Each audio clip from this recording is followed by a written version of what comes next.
L-istejjer, il-poeżiji u l-kotba tagħna huma parti importanti mill-identità u mill-wirt li nħallu warajna. Għaldaqstant, il-pubblikazzjoni ta' kotba ġodda hija okkażjoni ta' ċelebrazzjoni mhux biss għall-kittieba u għall-pubblikaturi, imma wkoll għal kull min għandu il-pajjiżu għal-qalbu. Illum ħan nitkellmu fuq żewġ pubblikazzjonijiet ewlenin li ħriġna dan l-aħħar li huma Post-War Protagonist of Maltese Photography u The Front Page on the Front Line. Post-War Protagonist of Maltese Photography huwa ktieb tal-veteran fotografu Kevin Asa. Kevin ilu għal dan l-aħħar snin jirriċerka u jiddokumenta l-istorja tal-fotografija u l-fotografi Maltin. F'dan il-ktieb hu ħal perjodu ta' eżatt kif spiċċat il-gwerra sal-bidu tal-era diġitali. Il-ktieb mqassam għandu jisu 3 taqsimiet ewlenin. Fl-ewwel parti li hija l-parti storika li jiddeskrivi l-iżvilupp tal-fotografija u l-photographers Maltin minn wara l-gwerra fejn ir-rwol tal-fotografija kien bażiku ħafna.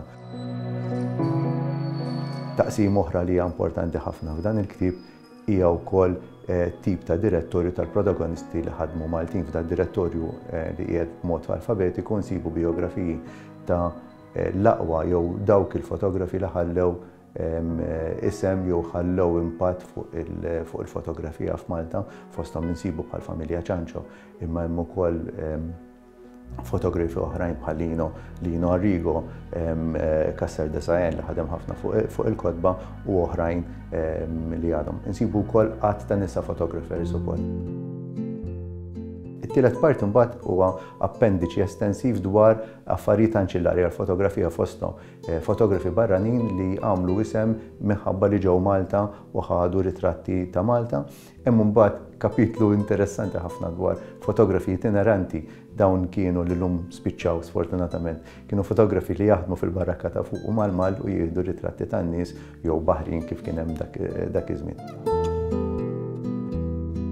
Dan it-tip ta' ktieb huwa l-ewwel wieħed fil-ġeneru tiegħu li qiegħed jiddokumenta aspett importanti b'mod holistiku mhux biss dwar fotografi wieħed għax kotba dwar fotografi sporadiċi jsib imma l-ewwel darba li qed insibu numru kbir hemm mal-64 fotografu li huma dokumentati li ħadmu wara gwerra. Ma jfissirx li kienu dawn biss imma dawn kienu il-fotografi li forsi kienu seminali importanti ħafna għal dal-perjodu imma jista' jkunu hemm fotografi oħrajn li sfortunatament ma sibniex ukoll tarif fuqhom. Il-ktieb li ieħor huwa The Front Page on the Front Line ta' Martin de Battista. Martin de Battista għamel riċerka oħra li hija seminali, riċerka li għadha qatt ma saret bħala dwar it-tieni gwerra dinjija. Ħafna jaħsbu li matul it-tieni gwerra dinjija l-unika gazzetta li kienet toħroġ f'Malta kienet it-Times of Malta fil-fatt Martin jiddokumenta qatt ta' gazzetti oħrajn li kienu anki jgħinu f'dak li kien jissejjaħ il-war effort. Jiġifieri li dawn jibdew bejn qawwu n-nies mill-biża' għax ġejja l-gwerra sa l-impatt tal-gwerra u l-gazzetti kif jippruvaw jew jimmitigaw jew jagħmlu kuraġġ lil Maltin biex waqt il-gwerra ma jitilfux